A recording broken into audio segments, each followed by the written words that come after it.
Have you ever gotten a death notification for someone who is still alive? The pounding on the front door woke me up at 6:07 a.m. Not knocking, pounding. Then I heard my mom scream. I threw off my blankets and ran downstairs. Two police officers stood in our doorway. My mom was already on her knees. "Ma'am, I'm so sorry," one of them said. "There was an accident early this morning on Route 84. A blue Bronco registered to this address. To Jake Miller." He paused. "The driver didn't survive the crash." My whole body went cold, but something in my brain clicked wrong. "My brother's upstairs," I said. My voice sounded far away. "He's asleep." I heard him snoring. The officer looked at me with these sad eyes. "Miss, I understand this is difficult, but the vehicle registration..." I didn't let him finish. I ran up the stairs, the cops following behind me. Before I even opened Jake's door, I could hear it. Loud, rattling snoring. I pushed the door open, and there he was, in his bed, in his boxers and that stupid Metallica shirt, snoring like nothing in the world was wrong, very much alive. "Jake!" I shook him hard. "Jake!" He jerked awake, annoyed. "What the hell, man?" My mom pushed past me into the room and let out this sound I'd never heard her make before. She grabbed him so hard he almost fell out of bed. She was sobbing into his chest. "Oh my god, you're alive." "Yeah, no shit," Jake said, trying to pull back. "What's going on?" The two cops stood in the doorway, frozen. One of them grabbed his radio. "Unit 12, we have a situation. Jake Miller is alive. Repeat, Miller is alive." Jake looked at me over mom's shoulder, completely confused. "What the hell is going on?" We all went back downstairs. The other cop stepped forward. "When did you last see your vehicle, son?" "My Bronco?" Jake walked to the window. He looked out at the driveway. It was empty. His face went white. It was right there last night. "The vehicle was found totaled on Route 84, the officer said carefully, going over 100 miles per hour. The driver was killed on impact. Body was burned beyond recognition. We identified by registration." The room went silent. Then my mom's voice, barely a whisper. "Then who was driving it?" Jake's hands started shaking. "I always leave my keys in it," he said quietly.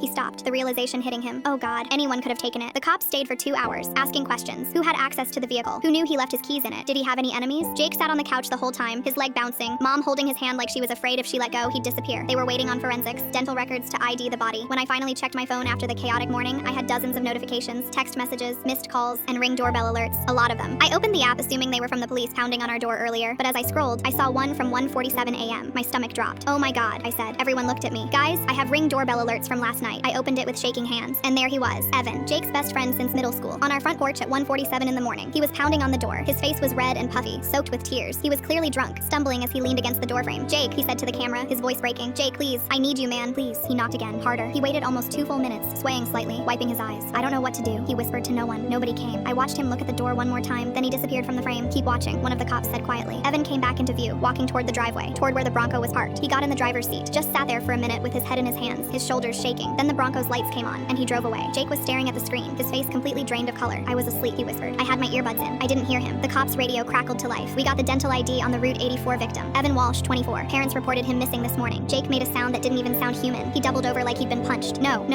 Mr. Mitchell's parents stated his girlfriend ended their relationship last night." The officer continued, reading from his notes. "They said he'd been drinking, left the house around 1 a.m. They tried calling, but he wouldn't answer." Jake pushed away from mom and stood up. "This wouldn't have happened if I just woke up," he said. "Honey, you couldn't have known. He was pounding on the door, Mom, and I was asleep." Jake's hands were shaking. "I killed him." The cops quietly laughed. I hugged him for the first time since we were kids and didn't let go until he stopped crying.